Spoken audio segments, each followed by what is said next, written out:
All right. Testing first video, Warzone Fitness here. My name is Alistair Nash, PNBA Pro. Rob Lipke, WNBF Pro, and you're recently PNBA Pro. We're here to pretty much open up to the community. We want to talk about pretty much all things fitness related. We're going to cover a lot of stuff, you guys. We're just getting started, so it's not going to just be geared towards like natural bodybuilding, which is what the PNBA is, and we'll get into a lot of that. But pretty much, we're going to go through powerlifting, CrossFit, bodybuilding, strongman. We're at nutrition, product reviews, like supplements, training gear. If anybody has any ideas, shoot them our way. We got a lot of products too, as you will soon see in the gym. We have let's show everybody the gym. Show everything.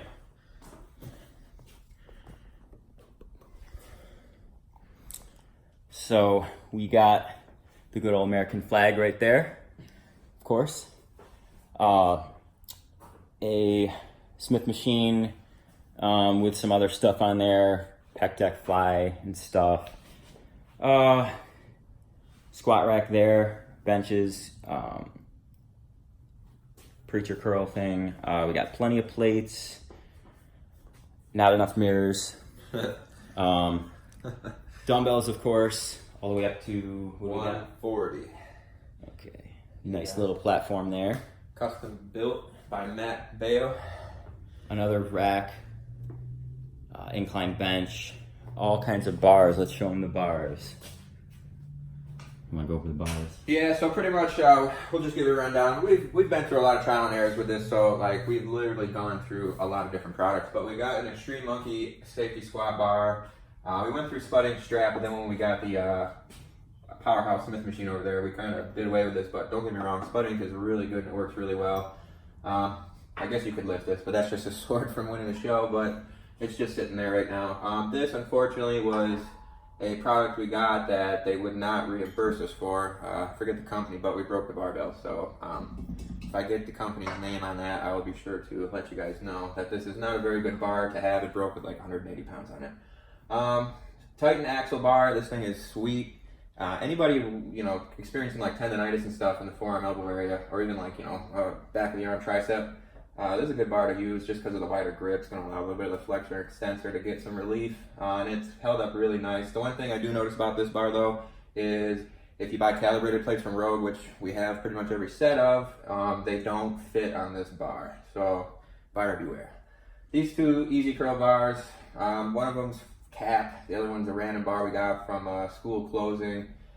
The only reason you got two of them is because if you could see the angle a little bit. Again, this is more for like, when you're doing this as long as we are, pretty much here and there you're going to experience some tendonitis, forearm, elbow area.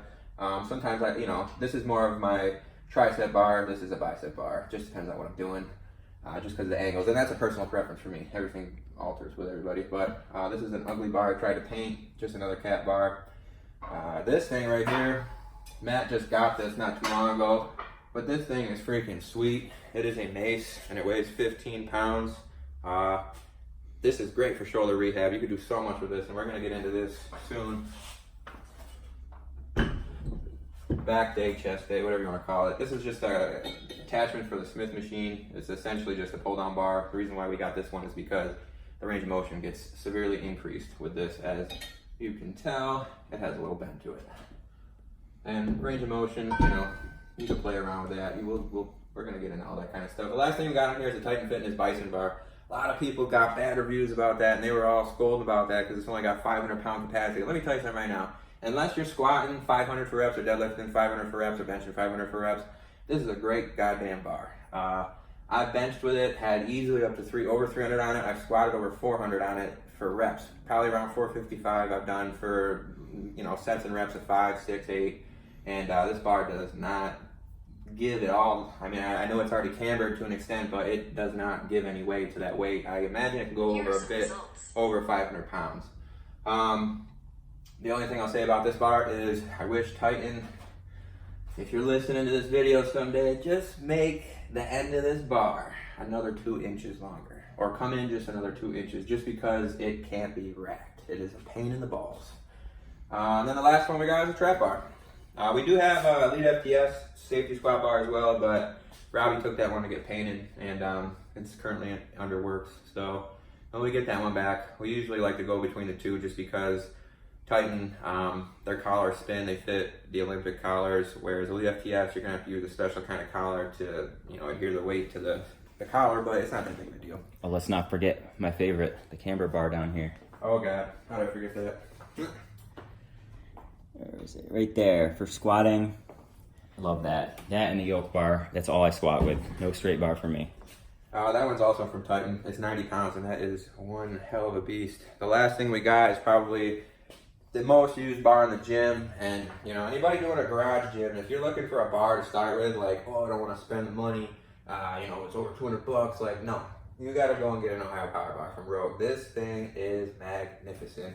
It is a extremely durable bar. The knurling is extremely aggressive, so if there's days where it's really humid out and you don't have chalk, you don't need to worry about it. And number two, or just going on with this bar, is there's no width. So like, if you're a powerlifter and you're transitioning into a meet, you know, chances are IPF, WPO, all that stuff, they're using a pretty whippy bar, if you will, usually a deadlift bar. And we don't have one of those yet, but we're going to get one. But the reason why I love this so much is because, if I'm not mistaken, the world record on a stiff bar for deadlift raw is like somewhere around 950. And, you know, Eddie Hall's got the 500 kilos with the whippy bar. So you can see, you know, 1,100 and some change versus 900 and some change is a big difference. So this will help in training a tremendous amount, especially just the transition from that whip. But don't get me wrong, you gotta be used to the whip too. So that's why we want both.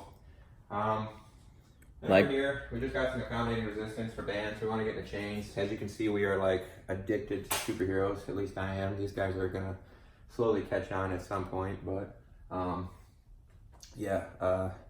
And then leg press. Oh yeah. Got a nice leg press hack squat combo there. Thing works great.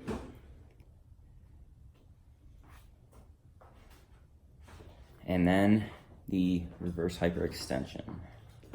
Which this is a roller west side reverse hyper, Mr. Louis Simmons. Can you get a zoom in on this for me real quick, sir? I want to show everybody. We ain't, but no, right on this patent number here, the sticker. It's mad small. We appreciate you making that for us, because it's honestly, like, between this and inversion table, like these two things, you right here, you have decompression of the spine when you rotate up like that and flip upside down. So there's complete decompression, but what happens is you don't get compression of the spine. So the reason why we got both, I love to call this like our back rehab corner if we're ever feeling it.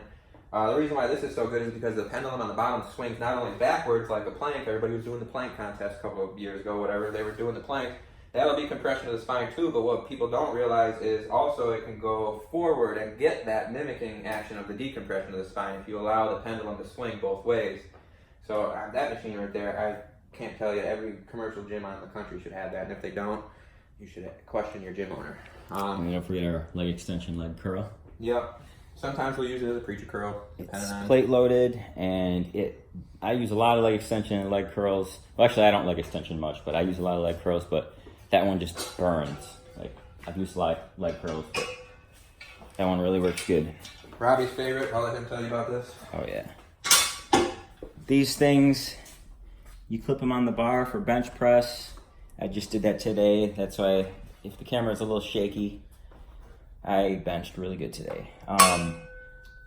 As you go down, it hits the ground and releases off the bar. So whatever weight you have on that, you'll do a slow negative on the way down. It'll take that weight off almost like a drop set, and then you can do the rest of your set with a lighter weight. There's a lot of other little things we're probably missing. I'm gonna show them real quick. But I mean, the other side is not set, but you get the idea.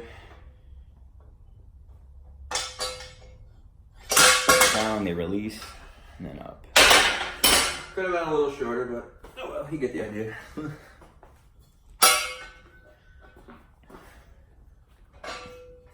So yeah, honestly, like with this whole fitness channel, we're really trying to cover a lot of topics. We want to talk about, you know, who we are, how did we get into this, why, you know. I was 18 years old when I got into weightlifting. Robbie, how old were you? My dad signed me up at 17. I didn't know what I was doing for a couple years, like most people do. I weighed around 110. And then around 2009, I finally started reading bodybuilding.com and all that kind of stuff, figuring out how to make gains, and I went from like 120 to 150 my first semester in college, and then did my first competition the end of that year. So, and then it all went from there. I just kept wanting to do more. Yeah, there you go. Went to school for exercise science because I loved it so much. Graduated from OCC and then 2 more years at Cortland. So he's in progress there. Yup, same here. So actually, similarly enough, as fate has it, I'm doing the same thing as him. Just a little bit behind the 8 ball on that one. So we both went to OCC, got our degrees, and we're back. Just got a spam call on my phone, so it cut the video a little short, but... So anyways, going back to the whole schooling thing, he's got his 4-year degree in exercise science and kinesiology. I'm going to have a 4-year degree in kinesiology and exercise science. After that, I'm going for physical therapist. Eventually we want to own our own gym. And we got a lot of aspirations and goals to complete in this natural bodybuilding thing. So you're going to see us on the Natural Olympia, hopefully at the end of this year. Shout out to Philip Ricardo. We're going to be doing his show in about a month here, and hopefully we're going to storm the castle and really wow some people, because as you can see, we pretty much do a lot of training out of a garage, and most people kind of scratch their head a little bit when we tell them that we lift out of a garage, and they're like, what? How do you look like that? So it can be done. I always tell people, it doesn't matter if you're training in a high-end facility or you're on a playground. It's all about the mentality and the modality. Yep, I've had some good workouts in hotel gyms, even if they have the right equipment. Exactly. It's all about how hard you push yourself with what you got. The other thing too is you guys, we got a lot to look forward to. We go to the Arnold every year. We're going to be doing a lot of coverage on that. We'll be, first-hand experience and exposure. We'll actually have some videos for you guys to show you when we get going a little bit more. We have like front rows to some of the deadlifts. Thor almost hit a 501. I really wish he would have got that. We were front row for it too. We got to sit with Larry Wheels and all the celebrities at the Arnold Classic. It was a lot of fun. So, and then obviously we'll be doing a lot of coverage next year. Yeah, we will be, and then we'll be covering the the show next month.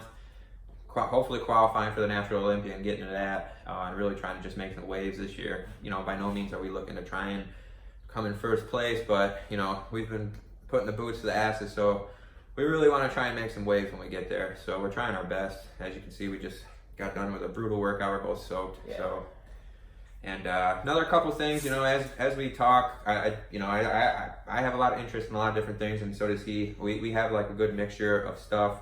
I really want to, not today, but we're going to get into like talking about upcoming events and who's doing what in the fitness world. A lot of people, there's a lot of different outlets out there already, but I feel like we got a good spin on it. Just for example, there's a couple contests coming up that I'm looking forward to. There was one that just passed, the Chicago Pro. Michael Lockett looked really good. And he took that win. Then also you got Big Dogs 4 coming up, I believe at the end of this year or close to it. And supposedly somebody's going to be there total. And if you haven't heard of Big Dogs, let me rewind for a minute. It is probably where the strongest men on the planet get together. I mean, world's strongest man, yes, that probably has the strongest man on the planet at that event. But the world's collective group of strongest men, you will see these guys at Big Dogs. They are very, very strong. There's supposedly a guy there that's going to do 1,600, 900 raw total, which is going to blow people's minds, because last year we had the first 1,900 squat and deadlift by Dylan Hellriegel at like 23 years old, which is unreal for a kid that young. So, it's going to be scary to see what this guy Marcos is going to do at this next Big Dog. And I can't wait to look, forward to even 5. Somebody going to break that. It would be wild. So, yeah. And then Robbie is like, he's really good with a lot of different things, especially diet and nutrition. Is like more videos you see, obviously, as you can see right now, this guy is very lean. So, we'll go over our diets and stuff. Yeah, for sure. Both in prep, August 10th. So as it gets down, we'll do posing, go through planning, everything involved with it. The process, pretty much, because a lot of people might have questions about this crazy world that we live in, and I know there's a lot of people getting exposed on Instagram and stuff that the exposure is wild now, but some people are still left in the dark about it. They don't get it. I still get asked, what is natural bodybuilding? Why why are we natural bodybuilders and what is the IFBB? And we have nothing wrong with it and enhancements at all. It's just you choose what you want to do. So, you know, it's just we're trying to shed the limelight to the public, and we just want to start covering all things fitness related, and including, you know, health and diet and what we're putting in our bodies versus, you know, the next person, or what, you know, whatnot, the latest fad diets, trends, all that kind of stuff. So I don't know what else. Yeah, I think that's pretty much everything. Check us out in the future, Warzone Fitness. Instagram. Yeah, Instagram, Warzone Fitness. We'll be on Intense there. RSX04 is my personal one. Yep, and then it's just me as Alistair Nash for my personal Instagram. But you'll see most of the content being pummeled on Robbie's and the Warzone Fitness, as well as the YouTube. That's where our main outlets are going to be. You know, you get on Robbie's, you'll find a little dabble of cars. Like I said, my Instagram's mostly cars, but we get into bodybuilding mixed in there. So for sure, we get into a lot. 2 cars, and I love my Acura. So yeah, that's pretty much. I think that's pretty. You just cut this now. It'll be good. All right. See you more soon.